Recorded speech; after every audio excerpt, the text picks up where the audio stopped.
Welcome to Comics Bazaar, the channel of comics commentary and arcana. This video features Jim Lee's WildC.A.T.s number 8, cover dated February 1994. So this particular issue is a kind of quiet issue after the Killer Instinct crossover with Mark Silvestri's Cyberforce. And we have this very striking, cool cover of Voodoo here, that is Priscilla.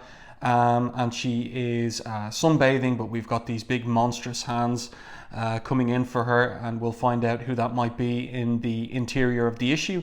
But a lot of work on this page for the cover, lots of bits and pieces that are very much of their time. The Walkman there, the Howard Stern Private Parts autobiography, that's where we've got the Jim Lee Scott Williams signature. We've got a Game Boy there, she's playing Tetris. And we have an issue of Playgirl there with a Scott Williams centerfold, it would appear. And here we have an advertisement for Caribbean Cruises, which is a clue as to where exactly it is that she is lounging and sunbathing. So really nice cover, this one. A lot of work gone into it, and this is one that would definitely pop from the comics racks and stands at the time. So let's open it up. First of all, to the credits page, let's see who's responsible for what we're going to get inside. There's a little dedication there to Jack the King Kirby, who died in early 1994 from a heart attack. And then there's actually two stories here. There's a 23-page main story, and then there's an 8-page backup, which is pretty good value for the $2.50 at the time. And the main story is entitled Downtime. So again, as I was saying, it's a quiet story for the most part, but it has a couple of cliffhangers for the next issue. And the story is by Brandon Choi and Jim Lee, the art by Jim Lee, Richard Bennett and Scott Williams. So I'm going to point out when Richard Bennett is doing the finishes on Jim Lee's pencils and when it is Scott Williams. And really the way it breaks down, it's as simple as this. Richard Bennett is on ink finishes for the New York portions of the story, and Scott Williams is doing the inks for the Caribbean Cruise portion of the story. Letters by Chris Eliopoulos and colors by Joe Chiodo, and a whole load of assistance on the color separations, that's the digital separations. Ink assists as well by a bunch of inkers, JD, Rich Johnson, John Ty, working away there in Wildstorm Studios for Jim Lee. So there's also the backup, and that is called Past Lives, and the story is by Steven Seagle, who would take over as main writer after the Chris Claremont issues. Art by Travis Charest and Tom McWeeney on inks. Letters by Bill Oakley. Bill Oakley, the X-Men inker, so coming over to do some work for Wildstorm. So here we've got this great establishing shot of New York. So we're looking from the south of the island towards the Twin Towers there. So this is the Battery Park area. So there's some dive bars and such there. And we've got first person narration from Grifter, who's playing pool here. And there's a lot of work on this page in terms of the backgrounds, all the different characters here. Even this mural up here of a kind of either New Mexico or Texas or Mexico desert scene. Seems to be some kind of themed bar restaurant. Lots of detail on characters in the background, even up here on this platform, this woman coming down the stairs. A lot of work. So Jim Lee kind of, I suppose, answering detractors who'd been pointing out that some of the issues prior to this had been rushed in terms of no backgrounds, especially the last part of the Killer Instinct crossover. And we've got Richard Bennett doing the finishes on this particular issue. And I don't think he's quite got the right rendering here for the felt cover of the pool table. It just looks off. It looks like the table has a kind of what do I want to say? Like an inclination that it's not flat. And I don't think that works. But I like other aspects of his particular rendering style in inks, especially when it comes to the denim fabric of the likes of Voodoo's jeans there. Not Voodoo, sorry, the Zealot's jeans there. And other aspects of like doing hair. And let's see, there's some aspects of it with the brickwork as well, but we might not see that exactly on this page. But he's definitely got a different rendering style from Scott Williams, and he's bringing something fresh to inking Jim Lee's inks. And of course, Richard Bennett, a penciler in his own right as well, and coming over from the X offices. So Jim Lee poaching creative talent from the X offices at this point. And here we have Grifter playing pool here, sinking the 8-ball in the corner pocket. And just one criticism I have here is, so the 8-ball goes into the corner pocket. He's there boasting, there ain't a man born who can beat me at the game. And Zealot asks him, why go to all the trouble if you can do it so well yourself? Huh? What are you talking about? He asks as he looks back to the table. And then the cue ball goes into the pocket as well. So it's obviously been bouncing around, knocking around the table. And just a few little sound effects, I think, would have sold that better. Would have made it even funnier for this portion of the text. Also, I want to point out just the rendering here on Zealot's face.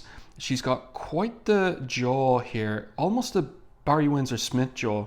And I think what's happening here, also the eyes, not really Jim Lee style eyes. And Richard Bennett kind of maybe overpowering a little bit Jim Lee's pencils. And also this makes me think that Jim Lee was providing breakdowns here to be finished by Richard Bennett. Because as I said, Richard Bennett, a penciler in his own right and well capable of finishing something like breakdowns. And then we have, of course, they're in a bar. We're going to get a bar fight. These are guys that are known to Grifter. We've got this guy, what's his name here? I think his name is Melvin. And then we've got the other guy, Ralph, over here. But what's interesting is just pay attention to the shape of this guy, Ralph's nose here. You can just see him looming over Zealot's shoulder. He's put his gloved hand on her shoulder. Just look at the line of that nose. And I'll turn over the page and I'll point it out again to you, and then I'm going to give you my little theory on what Jim Lee is up to here. So Zealot boots the guy away. Here he is, Ralph, with his tight haircut. And then Grifter helps out Zealot because Melvin was going to go in to attack her. Breaks his pool cue on the guy's jaw, mouth actually. Takes some teeth with it as well. That's a great panel. And here we go. So Ralph is grabbing this knife and he's coming for Zealot. And this is a great drawing of Zealot here, mostly in silhouette. This is one of Jim Lee's strengths. And all these guys getting ready to take her on now. So the bar fight's escalating.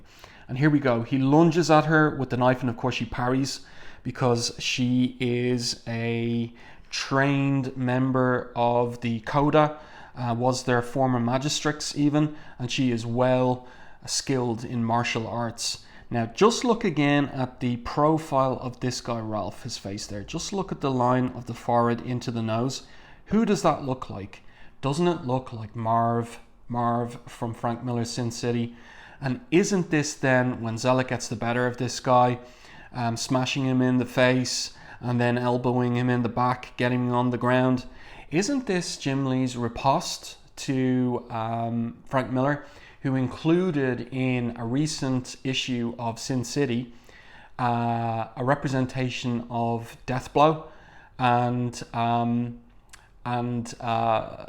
Marv beating the snot out of Deathblow in a bar? And that was Frank Miller's comment on Jim Lee, as far as Frank Miller saw, imitating overmuch his Sin City style on the Deathblow comics and having a pop at Jim Lee for that. And here's Jim Lee getting his pop back. This is definitely Marv. Look at that. Look at the line of the forehead and nose, and especially here, that's Marv. And so anyway, Zealot gets the better of him and his friends. This is a great anchor image, kind of classic Jim Lee. You could well imagine Psylocke doing something like this. And I really like the way that Richard Bennett has done the rendering here. Again, as I said earlier, on the fabric of the jeans, on the fabric of Zealot's jacket here, the fabric of the boots. And of course, this is the era where there was a lot of emphasis on the bottom of boots as well. And so we get all that detail on there with the grips. So really nice work. Grifter standing back, letting Zealot do her thing, sucking on a beer. He's lost a bet in relation to the pool game, and Zealot wins by virtue of that bet. his bullet bike, which is out here parked outside in an alley beside the bar. Really like this panel here where the guys are prudently getting back on their bar stools and talking about them Rangers and how they're looking good this season. And in the foreground, we have, once again, in silhouette for the most part, except for little details of the clothes they're wearing, the peak of Grifter's baseball cap, which he's obviously pulled from behind his head to the front, and Zealot here, and the white details on her hair. I like that use of silhouetting in this particular panel, and a strength of Jim Lee's. So we've got interesting of the times graffiti on the wall here, living colors, and here Grifter gets a call on his beeper, and he has to use his bike, take it back from Zealot. It's personal, something to do with Cyberjack, T7 Cyberjack. And then Zealot says to him, like, will she go with him? She thought they were a team. He's saying, no, please Zealot, this one time I've got to do it alone. And she says, yeah. She says, very well then, I will respect your wishes. But she's grabbing him by the face. So what is coming next? If we turn the page, she moves in for a kiss. And so in this issue, we're getting some characterization, finally, some proper characterization of the Wildcats. Because we've only had little hints. Grifter was more or less one of the most developed of the characters. There was a suggestion, in particular in the Killer Instinct crossover, of a previous liaison between Zealot and Grifter, and that he wasn't interested in going back there, and so that's his response here. What's gotten into her, he thinks, in his first person narration, she knows how I feel. Stop it, Zealot. What do you think you're doing? I only wanted to wish you luck. Is that so wrong between friends? She says. In this case, it is, if we're going to stay friends, Zealot. You and the sisters are too recreational about it. That's just not my style.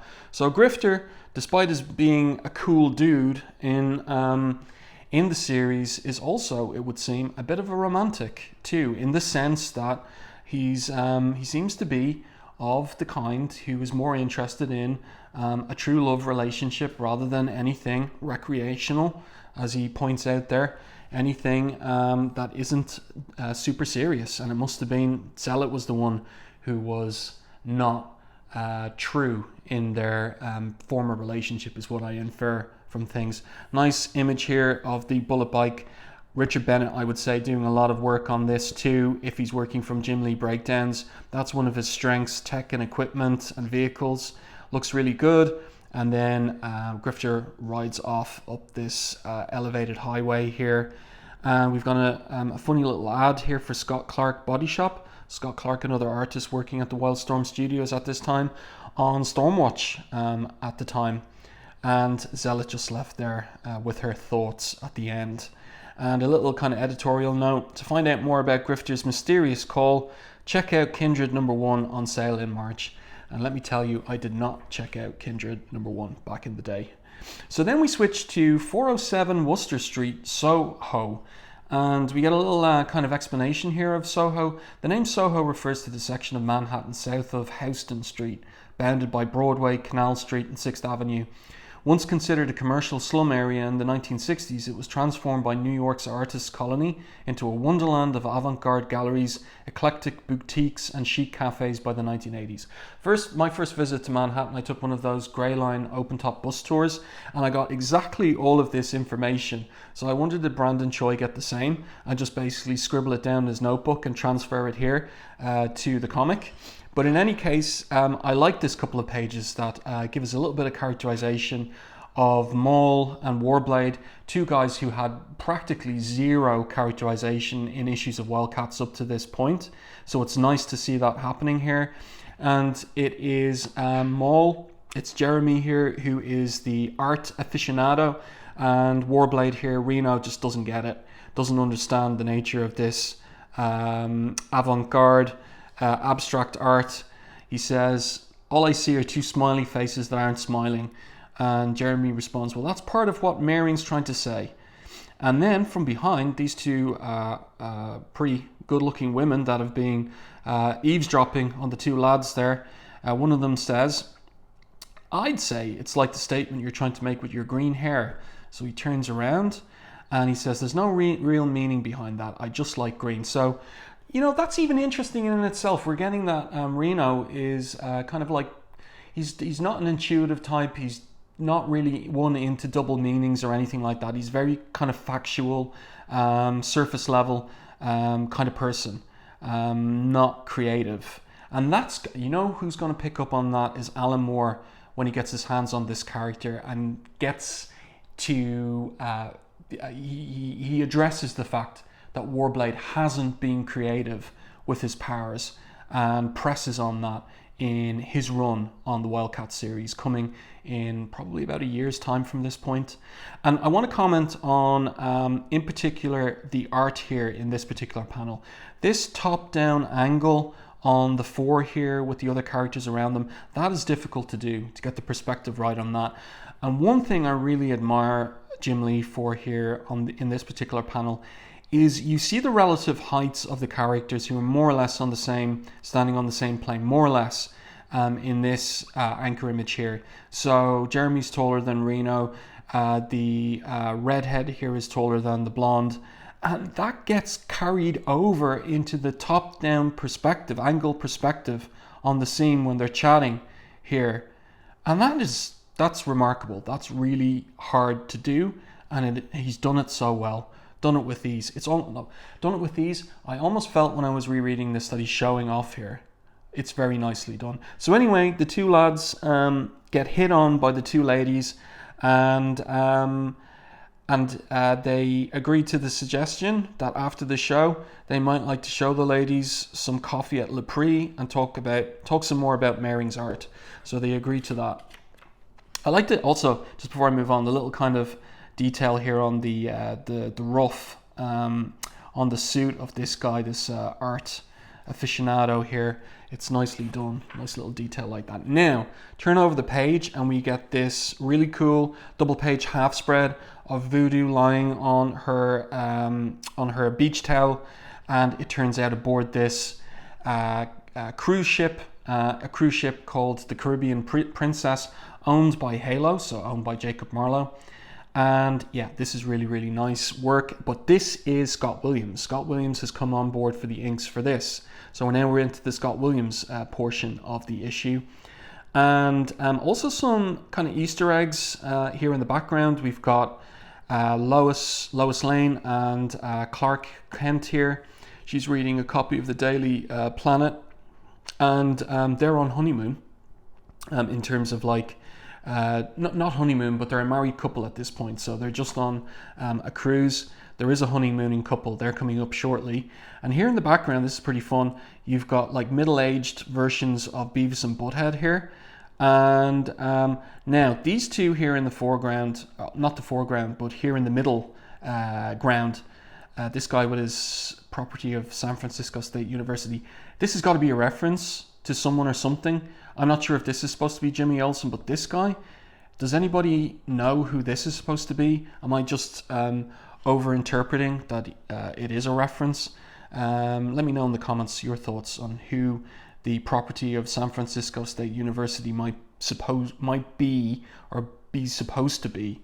And then we have this little flirtation between Voodoo and Hadrian, that's Spartan, where Hadrian, of course, is a synthetic, artificial life form, and Voodoo is trying to get him to be cool and wear those sunglasses as part of that.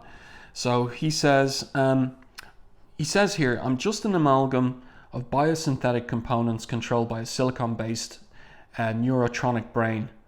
And she says, hey, no big deal, trying to make him feel good about himself. You're not the only one around here with silicon parts, big guy.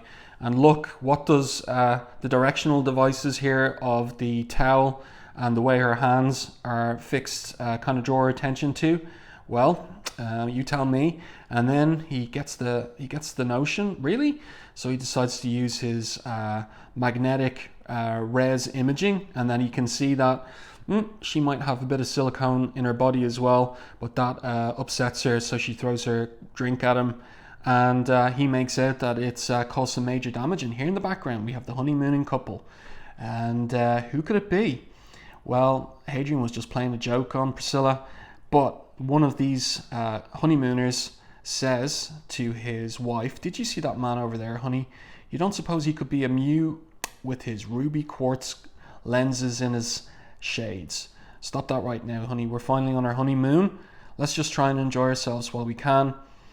And he says, "Of course, you're absolutely right. It's just that I thought, well, never mind. It's Scott and Jean Summers on their honeymoon." That's really cool. And I remember at the time thinking, I like that, but also really feeling like I just wish Jim Lee would have stayed on the X-Men and been the one to continue drawing Scott and Jean and their various adventures. But anyway, back to the Wildcats, and we have this great image here. No background, but it works really well. Great use of white space around the figures of Hadrian and Priscilla, moving in for a kiss there when they're interrupted by Marlowe, who's also aboard the Caribbean Princess. And I really like here the facial expression on Voodoo.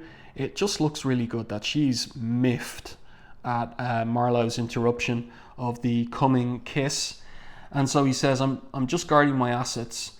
And then we get, like, why are they on this cruise ship? What's going on? Are they having some genuine R&R, or is there something else up? So he says, we are approaching, he says here, anyway, it's time to go to work. According to the final log radioed in from the island, Angel, we're approaching its last, this is his other cruise ship. We're approaching its last reported location. So I need you two to keep an eye out for any signs of trouble. Yeah, actually, I should have read this bit over here. This bit of expository dialogue from Hadrian where he says, "Pris, Mr. Marlowe brought us along to safeguard the Caribbean Princess and to try and learn what caused its sister ship, the Island Angel, to disappear in this general vicinity." So look, they're in the cruising the Caribbean. Where could they be if a ship has gone missing except for the Bermuda Triangle, okay? But also, like what Marlowe's saying here, keep an eye out for signs of trouble. And he's just brought 2 of the Wildcats. And also, you know, there's a whole number of passengers aboard the ship as well. It just seems really imprudent and thoughtless to do what he's done here, because of course here is whatever this anomaly is. It's drawing everything into its focal point. Really nice image here though of the characters silhouetted in silhouette. That device of Jim Lee's that I really like. The ship seems to be exploding and breaking up as it's being sucked into some sort of quantum energy field distortion. So presumably Scott, Jean, Clark and Lois are getting sucked up there too.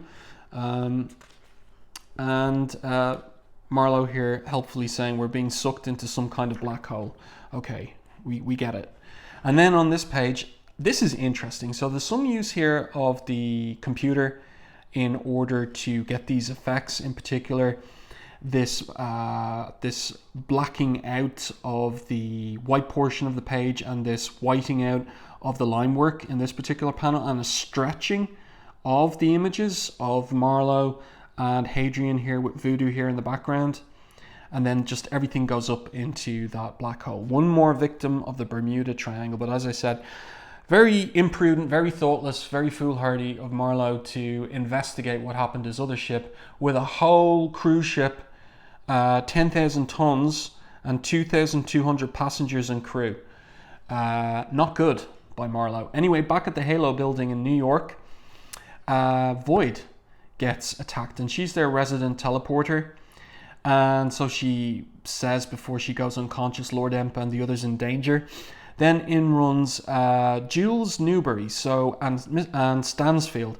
And these two were established in the very first issue, but we haven't really seen much of them either. Stansfield appears to be kind of a English butler to Marlowe, and Jules is like his PA, his personal assistant, which makes me wonder why she hasn't gone with him on the Caribbean cruise ship, unless of course he's left her behind to manage Halo in his absence.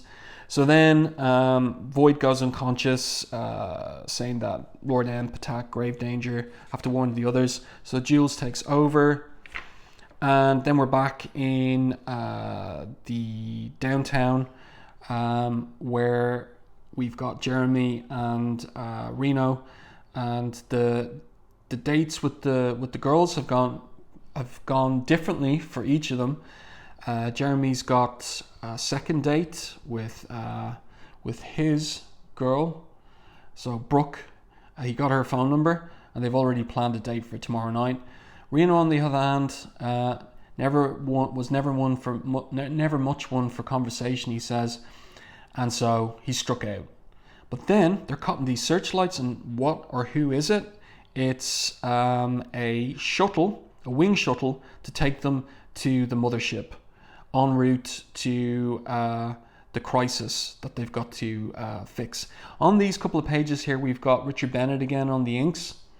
So I like this sequence here where they start tearing off their costumes, and Warblade, because of his kind of power over liquid metal, we see here that his costume is a manifestation of his powers. It is all of it liquid metal, it would appear. And in the case of Maul, no. So when Maul rips off as Jeremy rips off his civilian clothes, he's basically naked. And so then we've got these civilians on the street looking up, one of them saying, "Hey, look, a big naked purple guy." Now that's something you don't see every day, but it is New York City. And this guy here says, "New to town, pal." That's pretty funny. And then we have the wing shuttle joining up with the mothership. That's pretty cool. That's excellent. Look at the way it just locks on, reverses on, locks on here. That's nicely thought out by Jim Lee. Then we've got an anchor image here of everybody coming up into the cockpit. We've got Jules there. She's coming out on the mission as well, which surprises Maul back here, and he's asking about Grifter. Grifter's off on a solo mission. And so Zealot catches them up with the situation, and then we pick up with Marlowe and Hadrian and Voodoo, and they have been captured by this big bad guy, and he reveals himself to be called Lord Entropy. And as Marlowe says, pretty much like the reader, "Excuse me, am I supposed to know you, Buckethead?" So, well, if we want to find out who Buckethead is, we'll have to read the next issue. Now, in terms of who's inking what here, this is Richard Bennett again, and this is Scott Williams. So we've got them juxtaposed here, page by page. And the fact that we've got two inkers working on this is an indication that there was an attempt to get this thing to the printers on time, because Jim Lee was determined to keep a monthly schedule on the series after all the delays that had afflicted the original mini-series portion of the title. So not too bad of a story.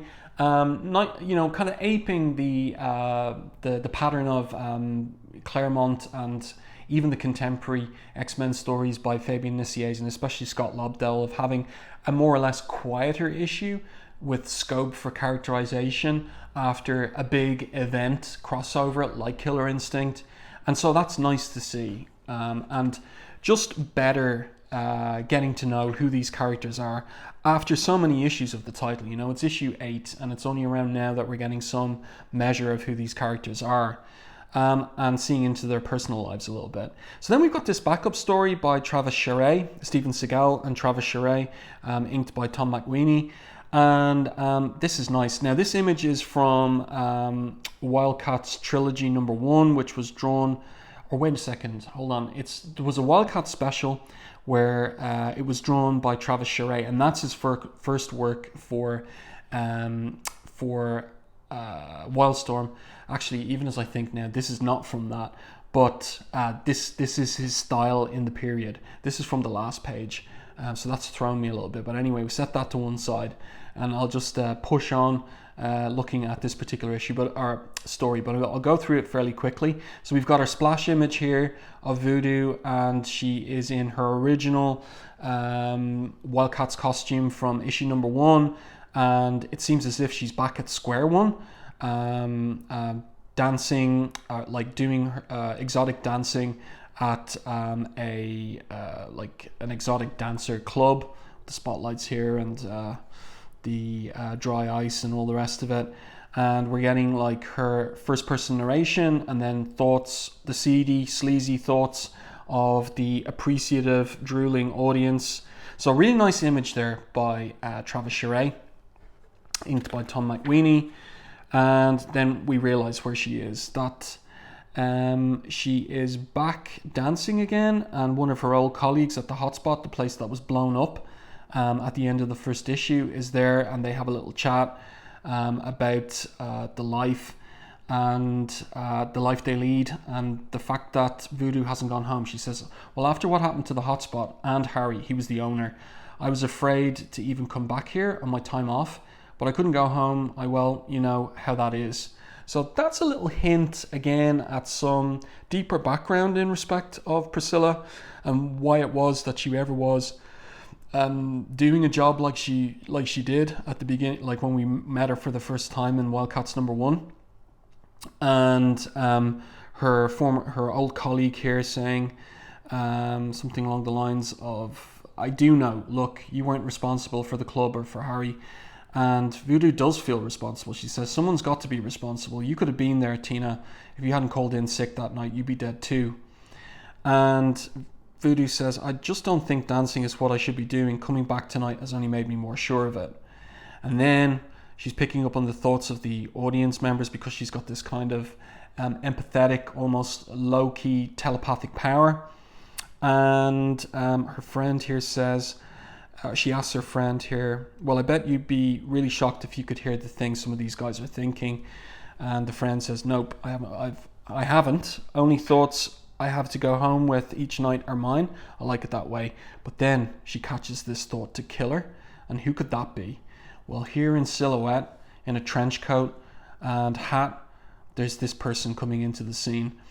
And it is someone that Voodoo thought dead, and it turns out to be the coda that destroyed the hotspot, and she's alive. So that goes right back to WildC.A.T.s #1, the end of WildC.A.T.s #1, and this coda, very badly burned and scarred, attacks Voodoo. So she says, you can't be alive.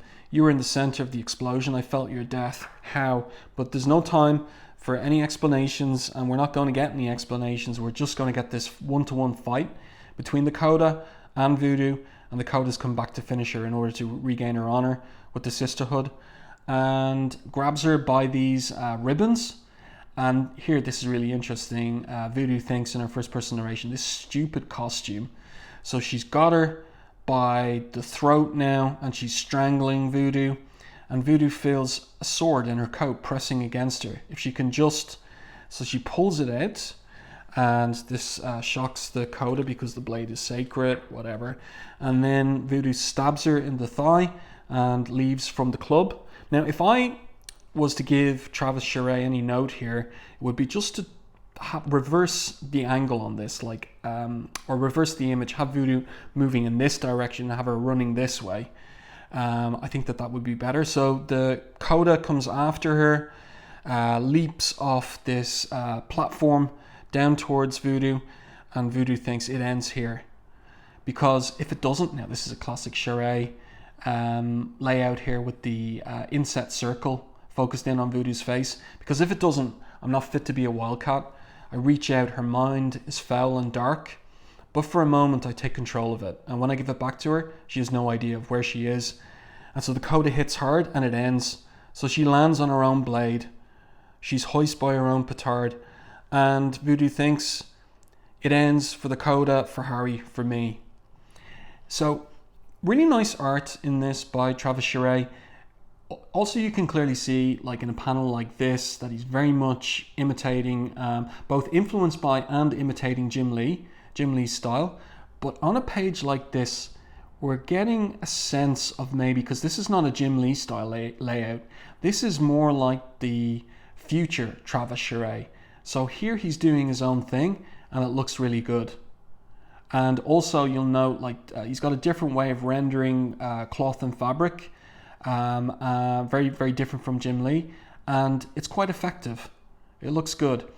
Another difference between him and Jim Lee is that he kind of draws a rounder face on Voodoo than Lee does, distinctive of Charest's style at this time. And also the hatching around the chin distinctive of Charest and different from Jim Lee. But nicely done, this page in particular, and I like that panel too. And then we're on the last page, and this is what I was confused about earlier. So here she is in her new costume, the costume she'll have into the future on the title. And so she's gone back to the WildC.A.T.s Halo headquarters in New York. Mole's there. He says, looking good, Voodoo. How's your vacation? Very enlightening, she says. And what has prompted this sudden change of appearance, Voodoo? Asks Hadrian. And again, look at that kind of rounder, flatter, squarer face, distinctive of Charest at this time. So here we get our climax, our kind of character climax. I just thought it was time to start living like who I am and not who I was. I'm not ashamed of my past, but I'd hate to get caught up in it again. And so there we go. We get her moved away from that exotic dancing past. A little hint as regards why would it be that she couldn't go home, like not a hint as to why that would be, but like raising a question for readers. So an effective 8-page story here written by Steven Seagle, much better than Brandon Choi, and I think Jim Lee would have been looking at this and thinking if he could maneuver his friend out of writing the title and move Seagle into place after Claremont's guest issues, then that would be good, and then that indeed is what he did do. So then we've got a few letters here, just one page of letters actually, because it was excellent to have that 23-page main story, the 8-page backup. There's no room for anything else really, and there you go. We've got the advertisement for the upcoming 3 issues written by Chris Claremont and introducing Claremont's character, the Huntsman. So I really was looking forward to that back in the day.